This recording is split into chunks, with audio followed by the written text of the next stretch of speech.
ప్రతి పూజకి రేట్లు కట్టేశారు అక్కడ, ప్రతి దానికి రేట్లు కట్టేశారు. ఆ రోజున చాలా క్యాజువల్గా జరిగినటువంటి, ఆ తర్వాత కూడా నేను ఈనాడు కానీ శ్రీదేవులు కానీ వీటన్నిటిలో పనిచేసినప్పుడు అంతా చూసాం కదా అక్కడ.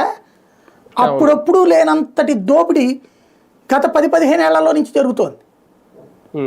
అది చాలా బాధ అనిపిస్తుంది అనమాట. కళ్ళెదురుగుండా చూసినాయి, మనకు తెలియకుండా జరిగిపోతున్నాయి. ఇప్పుడు అక్కడ గోవుకి గడ్డి పెట్టాలంటే ఇంత, సరే గడ్డికి రేటు డబ్బులు తీసుకున్నారంటే ఒక అర్థం ఉంది, కానీ గోపూజకి డబ్బులు, అదే సందర్భంలో వీటికి డబ్బులు, ప్రతి దానికి డబ్బులే. ఇక భక్తుడు అనేవాడు వాళ్ళ చేతిలో డబ్బులుంటే పెద్ద గుడికి వెళ్ళాలి, డబ్బులు లేకపోతే చిన్న గుడికి వెళ్ళాలి. అంటే ఈ వ్యవస్థకి ఎక్కడ పులి స్టాప్ పెడతాం? ఇది ఏమన్నా ఆలోచించాము అసలు?